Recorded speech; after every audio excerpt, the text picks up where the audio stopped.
Welcome to Kolorflow Conversations. I am Uakeisha and this is Tikisha. you said it straight like Tikisha. Kolorflow Conversations where we flow freely, speak boldly, and connect colorfully. Got it. How you doing today, friend? I'm doing okay. Listen, last week was amazing to me. Having our guest Alicia Jackson on and speaking freely and connecting in another way. I really enjoyed that. And I do want to have her back on one day because our conversation really just, helped me in the week. You know how you say church is supposed to be your gas to carry you through the week? You through. And last week was like a week for me, where things happened and God moved in my life in different ways. And I was just happy. You gave me the idea to start making that vision board, and you gave me the materials too because you knew I wasn't gonna get them. I don't think I told you this, but both my children saw the vision board. Did I tell you this? No. And their reactions were completely different. Really? Yes. And when my son saw it, he was like, "Oh, this is really nice." He was just, like, "Wow, I really like that." When my daughter saw it, the first thing she asked me was, "You want to get married?" Because I had the little section of love story on there. And it made me start to think that I don't want her to think that this is normal. I don't want her to think that single motherhood, being without a spouse or companion, or seeing relationships in a negative light, or the examples that she's seen, is normal. And I was like, God, I got to change this because when I got the different reactions, it was just, I had to explain to her that I don't want to get married, but if God has that for me, then I'm okay with it. But I believe that like we were talking about last week with Alicia, things have to rise up and change. Our children have to see a different, no matter what their age is, they have to see an example of what God's family is really supposed to look like. Mm-hmm. And in today's world, they're not seeing that. No, they're not. They're not. And I mean, even in both of our families, I don't think that the children that's close to us are seeing that. And it made me kind of sad because I was like, how do I explain to her that this happened because everything happened because of sin? Because when you open the door to sin, things don't go right. Right. Mm-hmm. So I really just did that. I really told her, like, well, God designed it to be this way. This is the way the family's supposed to be. But because when we don't do right, this is how it ends up. So now I'm trying to feel like, okay, Keisha, don't force any narrative or don't try to force any relationship so your child can see it, because I've seen that too. I believe me and my sister was having a conversation, and she talked about how, I'm sure one day when we have her on, she'll talk about it, but she talked about wanting a family for her sons and getting to the wrong relationships, trying to have a father there. Mm-hmm. You never did that though. No. Because I never felt anybody worthy. I never met anybody worthy enough that I felt would be a good example for my son. Wow. That's why God been I wanted that for him, yeah. But I knew what I wanted it to look like all along. Mm-hmm. You see what I'm saying? Like, I might have settled, for the lust or whatever else in the relationships, but I knew the example of a man that I wanted for my son. Mm. Sadly, I didn't want that for myself until now. Wow. You see what I'm saying? Yeah. I didn't think about that. I didn't want it for myself until now, but I knew. That's why a lot of times I wouldn't even have guys come over. You know what I'm saying? It would be like I would meet them or go where they are, whatever. I was real strategic on the people who I let see Jordan. And then the older he got, he knew kind of, what was what. They know. And like I say, I have a very non-traditional relationship with my son.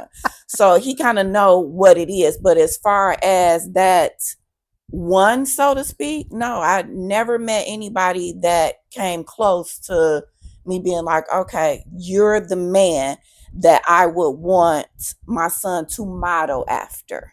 And I had one or two imitations. Yeah. But nope. Yeah. And I think that we did it more so because we had that in the household, and it was like all we kind of knew. So you force situations, thinking that this is what God want me to do. Mm-hmm. And then when it's forced and it's not of God, you create disaster, broken homes, like we talked about a couple weeks ago. And the broken homes seem to be what my child think is normal. And I'm like, man, okay, it puts you in the mindset of, okay, don't force it again. Don't force it again because I can, probably why I was getting messages this week. Now that I'm thinking about it. Okay. It just hit me. As the timer says 7-11. Listen, it just hit me though. You know what I'm saying? How you can like force something because you want the best for your child or your children. And I have always been in that space where I'm like, I want them to see the best, have the best, and now it's like, oh, when she said that to me, like she didn't notice anything else on the board. The girl didn't say nothing but that. That's the first thing her eyes went to. The first thing. I had exercise on there. I had other beautiful things on there. I had eating healthy. What? That's the first thing her eyes went to. Yeah, you didn't show me the final result. I'm gonna show you. Okay, thank you. I'm gonna show you. But that's the first thing her eyes went to, and I was just like, as a woman, most of us make vision boards, and I would say we probably put that or something about that on there because we would desire to have that. But and I said that when she saw it, I was like, man, as a woman, growing young lady, it's probably was like, made her think like, you want that? And yeah, it started a conversation. So I was like, nope, you don't force. You still wait on God. You still, because even though she don't see it in her home she live in, I'm teaching her. Right. I'm going to teach her that there's mistakes I made because I'm transparent. You ain't got to make the mistakes. Mm-hmm. You don't have to do that. You don't have to go down that route. God's going to send you the person that you're supposed to have. Let me ask you a question, since we're talking about vision boards in general, and we always talk about religious type of things. So has that ever been something that you did growing up? Like, from you being a church girl, is a vision board something that's the church would, you see what I'm saying? Like, what is the view? Because we know Habakkuk 2 is write the vision, but when it comes to doing a vision board, how were you raised to view that, or has that even been ever something that was touched on? It was never touched on. And actually last week when I mentioned it to someone that I was doing it, and I asked them, had they ever done one? I was like, yeah, I did one of those before, but the Bible says to write the vision, not make the board. And I was like, okay. So what I did, and I'll show you when we're finished, I wrote out my vision. And I framed it. Yeah. And it's on my altar. Yeah. but I still did the board. And as you know, I put it in my office because that's where I'm at every day. So you I can can visually see it. it. Yeah. And that's why I explained, because I actually wrote on my board. And you know, I have writing on mine too. I wrote on the board, and because I was like, oh yeah, I absolutely believe that. I also believe that the visual seeing to believe it, yes, it, you know, it is very true and powerful. I don't, just like we talked about last week, I don't think there's one way to do our vision. I believe me making it, writing on it, is making it plain. I don't think there is anything wrong with it, but as growing up, no, there was not anything about, I mean, even about writing a vision. You know, I don't think I ever, it don't stand out to me about hearing a sermon about writing a vision. Got it. Okay. And essentially, we all need plans for our lives. We all need we need plans to commune with God to see where He's leading us. Yeah. You know, because I believe that we co-create, because that's the free will part. Yeah. I pray for God's will in my life, but I let Him know all the time what I want. But I pray for His will and for His direction, and for me to accept it. Like, that's my daily prayer. For me to accept your will for my life, because I already know what I see, but I don't know if that's His will. Yeah. And for me, I am a visual person. Everything for me is visual. I have a photographic memory. So a vision board, I need to see it because I'm already believing it. I believe it to see it. So I see it, you know, every day. I'm believing it, and I'm just waiting for it to happen in real life. I believe this, and I saw it on TikTok. I don't know if you follow this young lady or come across the young lady Clark. I don't think so. Okay, the people I follow, I don't even know why I follow. Okay, I never look at my following. Yeah. Okay, those are intrusive thoughts. Keep going. So she is like 22, 23 years old, very successful, graduated from Columbia. Only, she only dates like high class people, and she spoke about when she was 12 years old. She wrote down her vision of what she wanted for her life, because her family, she wasn't raised in money. She wasn't raised, her mother, I think, was a teacher, single mom. Her father went to jail. She slept on a bunk bed, on top bunk, but you know, she just wasn't. So she wrote a vision, and she was determined when she wrote this vision for it to happen in that way, and she worked towards it. Like in school, she said, I didn't focus on, and she's beautiful, I didn't focus on dating, didn't focus on boys.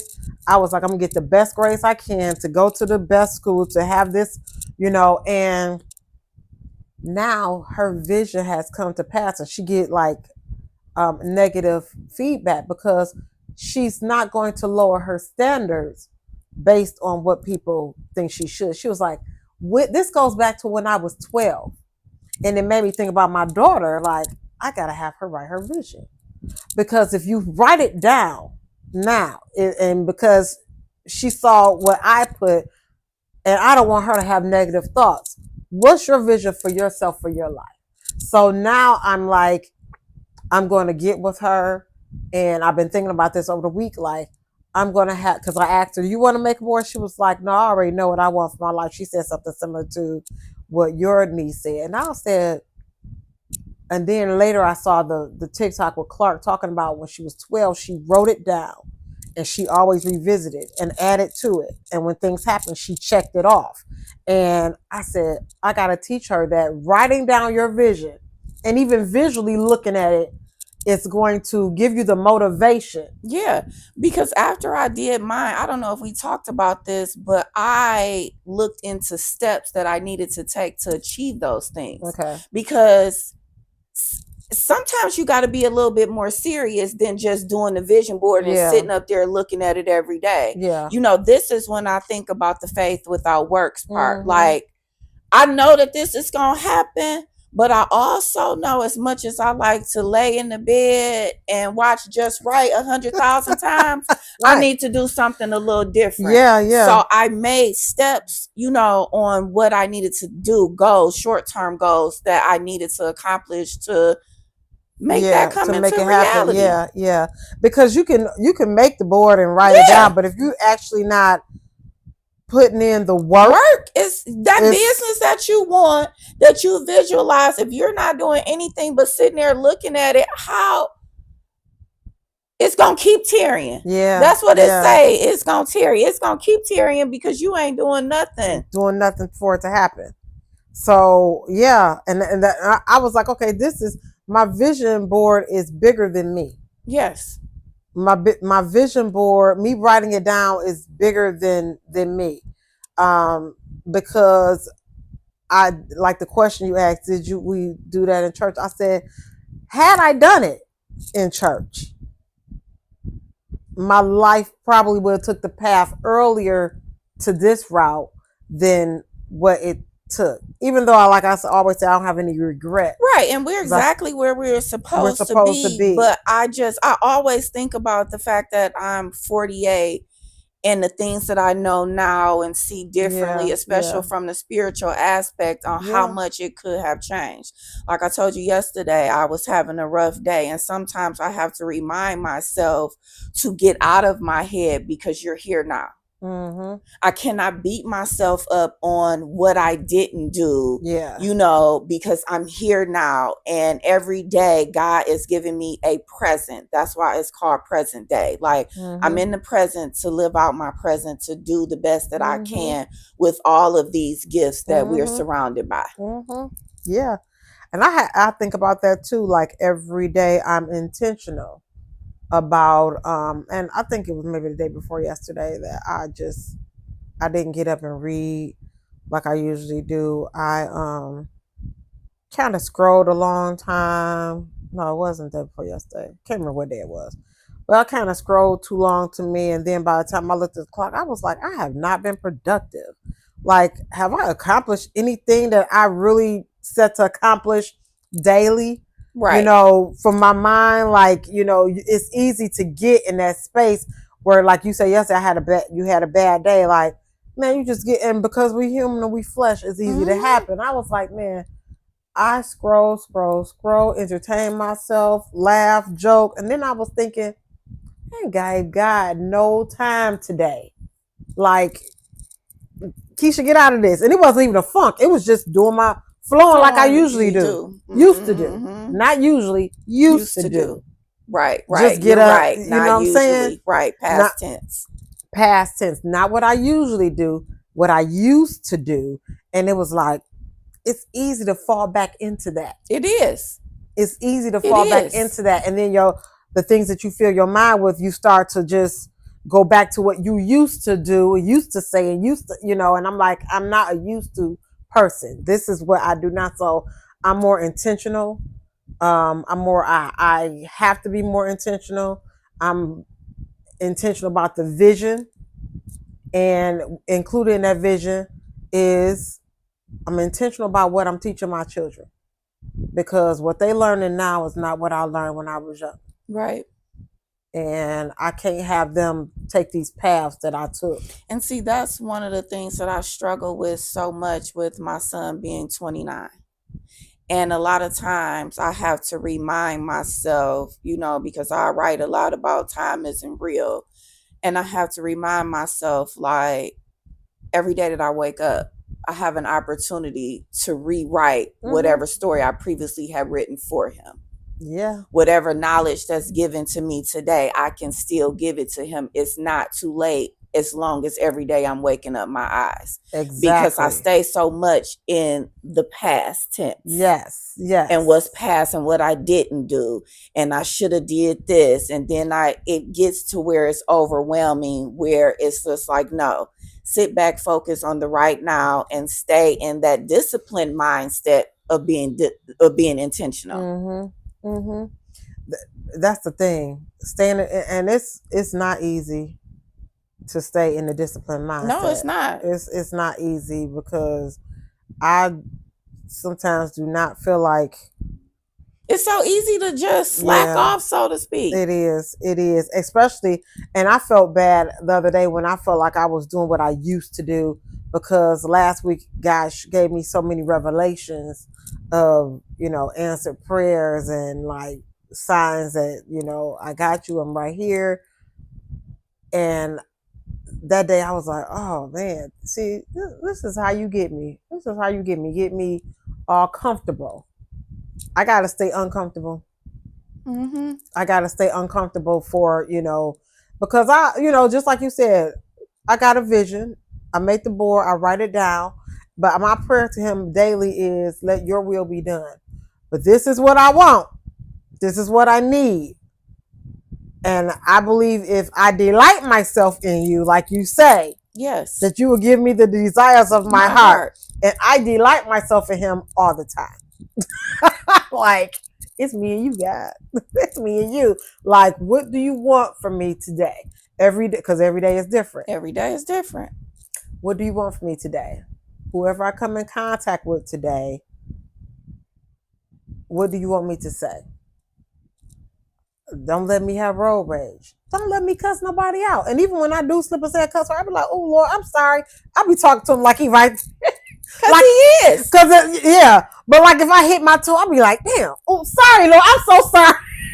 Shit, I ain't made it that far yet, y'all. I do. Girl, I be like, I'm so sorry, Lord. I'm sorry. And I'm like, honestly, I know he be looking at me like, just keep going. Because when I talk to God, I'm just going to keep it real right now. I cuss. Because I be like, this was some bullshit. Do you? Yes. Well, yeah. I don't hide who I am. Yeah, because he know what I'm saying. Because he knows who you are. Yeah. So I do it. He may frown upon it, but I do not be cussing. I be cussing. No, do you? Because I cuss. I don't cuss like I used to. You do not. You do not. I used to be. Yeah, your mouth. I don't. Say the mouth. Yeah. Okay. Yeah. It was. I don't do it like I used to, but I still do. But yeah, I do, because I will say that. I was like that yesterday when I was outside. Like, Lord, I don't know what's going on with this bullshit. I ain't feeling it right now. Help me. But we transparent with with God, and because He already know who we are. I'm like, when I do it, I be like, but also probably because I was raised in cussing is bad. Yes. So I'm like, when I say something, like, oh Lord, I'm so sorry I said that. I keep moving, but I'm like, oh, I'm so sorry. But I'm just trying to be intentional about how I, am with my life. I'm just like, Lord, this ain't easy. No. This ain't easy. No. This ain't easy. This is not easy. But girl, yeah, that vision board, that writing a vision. And then we had talked last week about going to a service and it just flowed freely. I did go to church Sunday. Oh, you did? Mm-hmm. How was that? It was very, very good, and it actually was a service similar to what we talked about. Like, because you said that the pastor talked about angels. Was that this Sunday? Yes, I do remember that. Like, I don't remember that much, but a little smidget. He the way I went for something specific to happen that didn't happen, and the spirit moved. I sat there. I don't do like I used to do in church all the time, where, when it's going forth and it's hot, sometimes I just sit and just smile and bask in it, like, yeah, mm-hmm. And that's kind of how I was. And then when he got up and he started saying, sometimes you can't follow the order of service, I was like, come on, confirmation. That's how I felt. And then he said, sometimes God sends an angel. And then he started talking about the angel Gabriel. Really? Wow. And I was like, I don't think I've ever gone to church and I've heard them mention any archangels. I've never heard that. He started talking about. I mean, I don't have no long church record. Let's be clear. Yeah, he started talking, and I was sitting there like, and so as I'm basking, I'm sitting. He probably, as they looking around, he probably was looking at me like, why is that girl looking at me so hard? Because I was like this. Yeah. I'm like, I'm taking in more so than, yeah. I'm taking in what you're saying. because it's confirmation for me of what God been revealing to me. Mm-hmm. So as he's talking, I'm like, no, you ain't talking about it. God, sometimes God will send the angel, and he went through the story of how God sent the angel Gabriel. I keep wanting to say Gabrielle because of my daughter's name. Mm-hmm. But he was talking about that, and I was like, and I don't know if I text you then or after, because I was like, girl, I'm in church and he's talking about angels.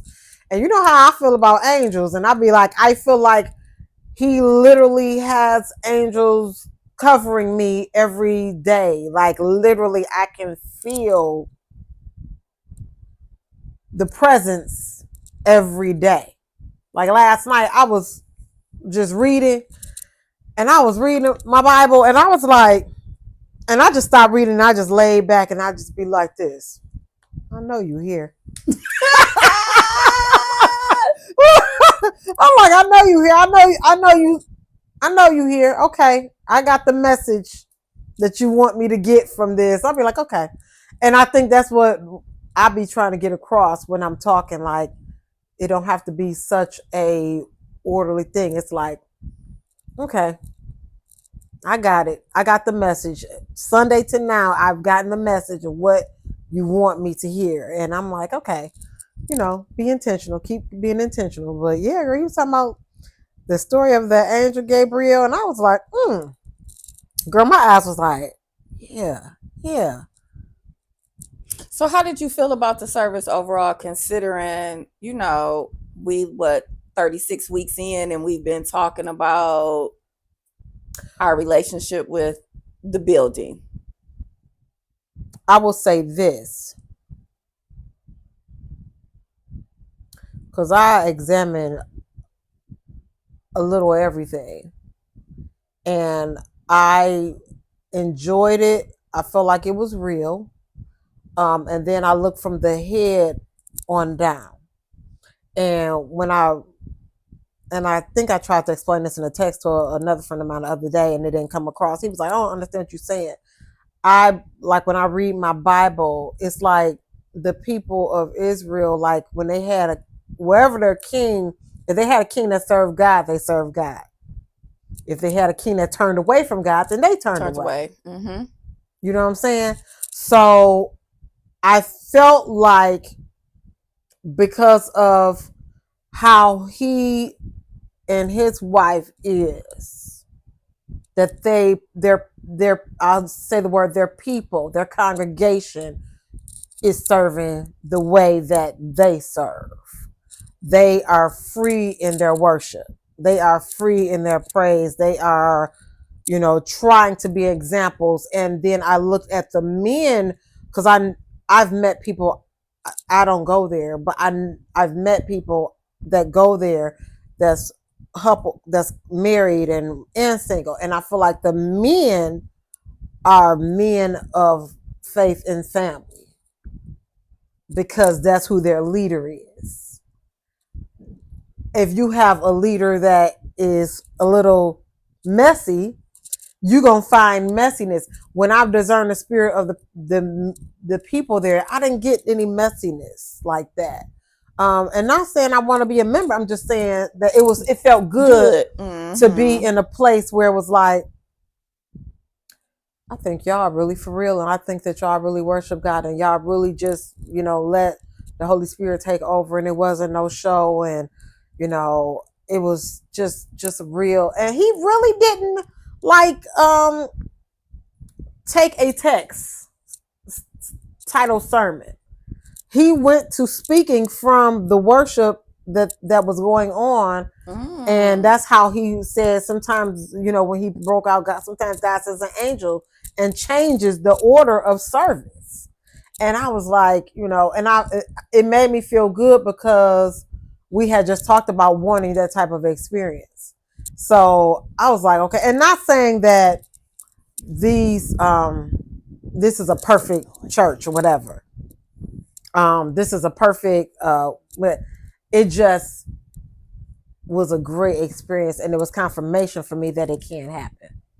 Will I go back? Absolutely. Do I want to be a member? Probably not. Mm-hmm. You know what I'm saying? I will go back, but if I feel like I need to be in community, You know, like what we were talking about. If I feel like I need to be, that's a place I would visit. Yeah, yeah, it's a place I would visit. But when I was explaining to my one friend, I was like, I was sitting in church and I was just wondering, am I sitting in a place where people, like, if he turned away and started being messy, would the people start to have that spirit because we kind of be led by the head? And he was like, oh, I was like, man, I'm gonna have to tell you later. I'll tell you later. He was like, okay, but whoever, if they had a leader that followed God, if they had a king that followed God and did what God wanted them to do, then they followed. If they had a king that turned away and started worshiping pagan gods and idols, then that's what they did. So I think that the leaders of the churches need to understand that you got so many lives in your hand. You got so many people that, whether they follow you online or if they following you in the church, whether they, watch you on TikTok or whatever, you got so many people that, tune into you, that it's important, even us, how we live our life. Mm-hmm. So that's why I'm careful about how I live my life now. So, yeah. Yeah, because it's definitely, and this goes back to like you talking about your daughter. Yeah. Same thing on how you live your life. I believe words are just important as actions. They are. They are. And the saying is actions speak louder. I believe that they are equally as important. You have to have some type of discernment to know, because I've experienced actions in my life with no words and words with no actions. Mm-hmm. And I've experienced both. So, do you have a preference? I'm not a word girly. I am more of an action. That's funny you say you're not a word girly with the way you write. Yeah. Yeah, I'm not, because I don't believe anything you say. So don't come to me with the words. But still at that same time, and this is when it gets tricky, and this is when it's important to know your people, how you say that all the time, because I still need to hear those words. But for me, actions speak way louder, like in that saying. But where I am now, I need both. Same. I need both for me to feel that there's some balance in my relationship with whoever it is. Like, it just can't be just the simple action. But what I realized though is what I give, it's not what I want to receive, because I give gifts. You do. So that is my love language for the person, is doing things monetary. And mine is words, because I will pour into someone like heavy, and I desire for a person to pour into me the same way. And see, like I said, when I'm in that place, the sunken place, not necessarily because I haven't been in there in a while, but like yesterday when I'm looking at it, I see it and I'm telling myself, that's when I'm like, I'll need the words. You see what I'm saying? But if I'm like right now, you coming to me with them words, I'm like, if you don't go somewhere with that, but I definitely believe that is both of them, are equally important. So I can't come on here and be a certain way, and not live my life like that, because we are models. Mm-hmm. If it ain't nothing for nothing else, we models for our children. If it ain't nobody else, because those are the ones who we care about the most. Yes, absolutely. And when I say, and I can't come from a place as, what is it? Do as I say, not as I do. I can't come from that place. Yeah. Because a lot of times when you're acting and doing things, you don't even realize the lessons that you're teaching other people. Oh, You don't even realize the way you teaching people how to treat you by the way you act. Yeah. Because that girl, people are telling her like her standards, but she set them. So that's why she's around high value people, because that's how she treat herself. That's how of she high treat, and she value. does. I'm about to send you one of her. She treats herself of high value. She believed that she can accomplish everything she wrote down for herself, and then she did the work, the action to make it happen. She wasn't in private schools or anything like that. She did the work. She focused. She didn't let anybody tell her you can't do this. That. You and that's the thing about overcoming obstacles, because a lot of times we try and blame so many things on so many people and our environment. But when you are intentional and determined and you have goals and you know, it don't matter what your surroundings are. Nope. No, not at all. We can't keep placing blame on what my mama didn't do.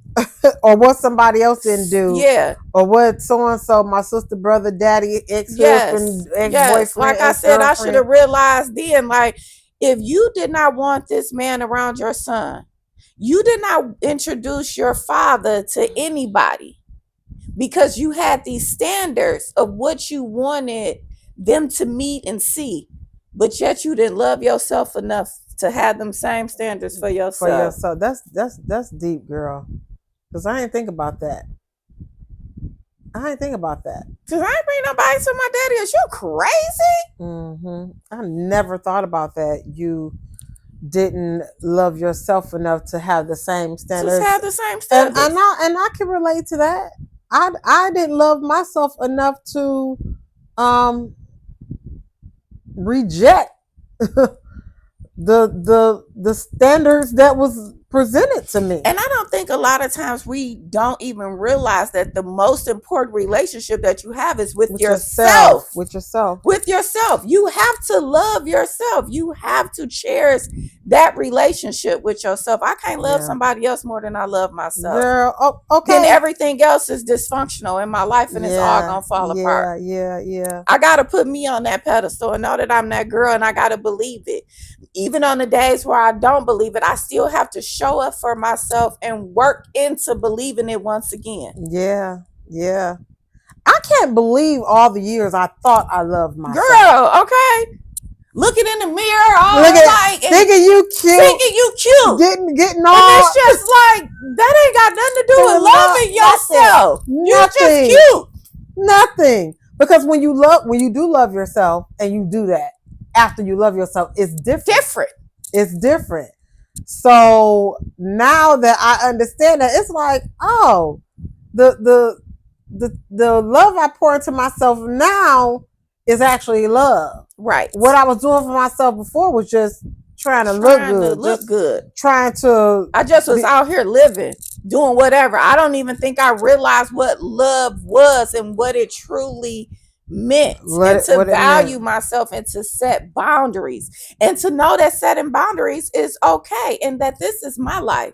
It don't matter what you agree with or what you don't agree with. It's okay for me. Listen, I was talking to and that can change. Yeah, I was talking to a client yesterday about boundaries, because I told her, I said, I can respect the boundaries you setting for your life. She's younger too. I said, I can really respect the boundaries you're setting for your life when it pertains to overbearing parents that you want to please, when it pertains to she's a church girl, when it pertains to what you want to do with your life and, separated from the building, but not God. I said, I could really appreciate how these boundaries, because I wish I had learned that lesson before. She has a boyfriend that I met, very nice gentleman, and she's a PK. And I remember growing up, our parents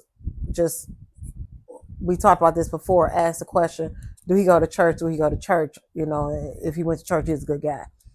And hers go, but he not no hallelujah, jumping up and down, you know, make it entertaining like people we done been around.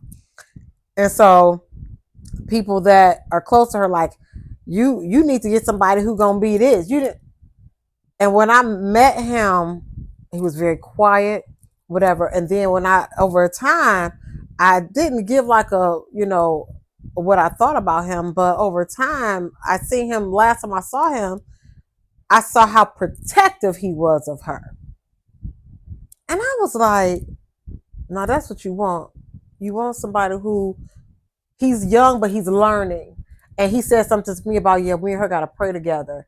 And then she shared with me that they pray together every night. And I was like, people don't see. Those things are the things that matter, because I've never been a hallelujah type person. I remember going to a church and being judged by that, you know, because that's uncomfortable for me. Mm-hmm. I'm already reserved, you know, so to do that, like the dance, I'm a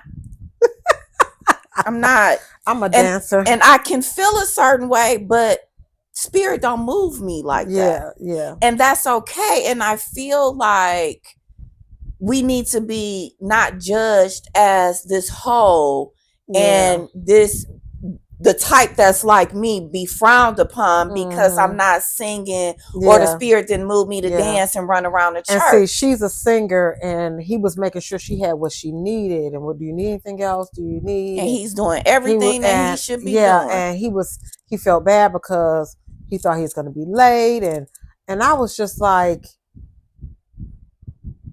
keep people out your business. Yes. And I saw something, I discerned something in him that I don't think that the church people that I know was seeing, because they like, you need somebody who's gonna be standing up and waving their hand, and, you know, and no, you don't. No, you don't. No, you don't. Character speaks a lot more than those types. He wasn't jealous of her. He was trying to support her.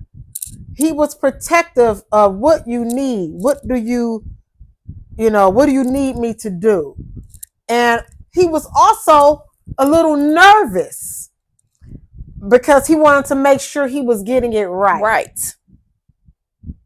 And I told her, I said, I don't know if this is your husband or not, but that is something that I missed out on for years, feeling like somebody had my back. Somebody will go to God with me. And like, let's keep prayer in this relationship. Let's, you know. Yeah, I've never had that in my entire life. The only person I knew that I could count on for prayer is deceased, and that was my mother. I've never had that. I have that in my friendships now, you know, how we pray, but that's just coming into the 40th something year. Okay. So all this time, I'm in it by myself. I didn't have no two or more. Yeah. Girl, listen. That's why I was like, girl, keep people out your business. I said, just go with God. I said, because he's gonna lead you. Because he's gonna lead you. And it was an example for me though, because she loves herself. And she's showing love to her. She's growing. She's young. She's in her 20s. She's growing. And I was like, where you are, I was not there at 26, 25 years old. I'm just getting there at 48. Yeah, you don't want to. She's attracting that, and I notice in my life, the people who are in my life, the people who are not in my life, the people who's coming, I'm attracting where I'm at. Yeah, I'm attracting where I'm at. Friendships, clients, you know, everything. Which reminds me of Clark, the young lady. She attracts where she is. She attracts how she feel about herself. And I'm teaching my children how to do that one, because when my daughter said that, it let me know, let me pour into her in a way that I've never been poured into, and not faulting them, but I just don't think they knew. No. Now that we know, Yeah, we can do it. We can do it. We can do it. So I just, and that's something I need to constantly remind myself. It's so much that I didn't know until now. girl, and that's why I told you when we talk about motherhood, you were 19. Think about where we were at 19. We were so immature. We was kids. You was a kid having a kid. Mm-hmm. Now you pour into him in a different way, and he receives it. Yeah, he receives it as well. So listen, I don't think that we have to feel guilty about anything from our past. I don't. I know it'd be like, oh, I hate I did that or whatever, but I feel like it was a lesson to bring me to where I am now. We don't have to feel guilty about anything from our past. Motherhood, dating, marriages, anything. Church, not having a relationship with God when we did, because we do now. So, he brought us to where we are now. So I don't feel guilty, because now I can tell people now, like, don't do what I did. I can pour into them in another way that I didn't know about then. We're going to be coming to a close, but I want to say something because your birthday is coming up, and I just want to know that I celebrate you. Oh. And I'm getting emotional. Don't cry. I am very grateful for where we are in our life together right now today. Doing this and the hesitation that I had and everything else of getting in my head, the mental lectures, as I now call it, thanks to my friend, it has really been a tremendous experience for me, like full circle.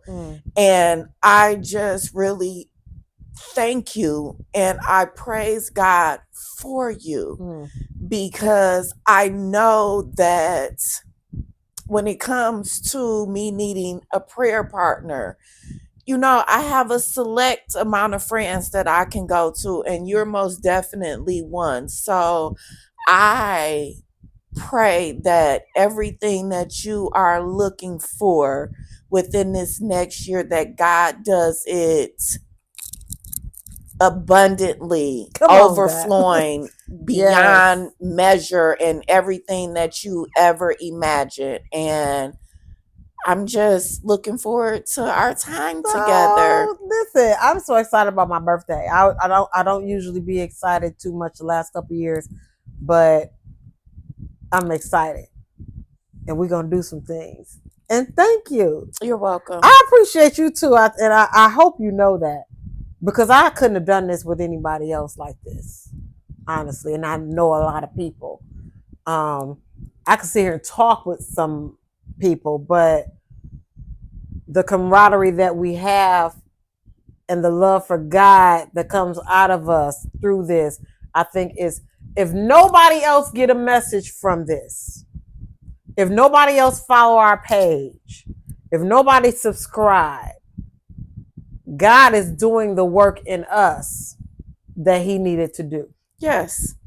Because it's transforming our lives. It's transforming our lives. I'm praying our messages for it to reach the masses, for it to transform the world, and they become closer to God. Yeah. But he is doing wondrous things in us. Yeah. Yeah. Because this girl that I am today. Girl, listen. We want y'all to listen, because we will start a whole nother conversation. Yes.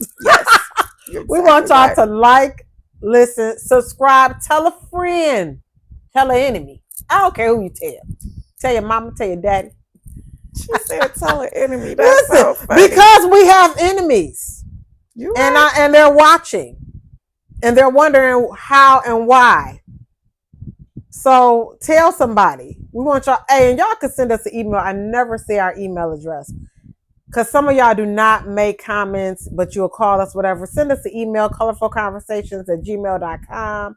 If it's a topic you want us to discuss, if you have questions, if you disagree, let us know. We are okay with criticism, compliments or whatever. Yes. Listen, I thank you, friend.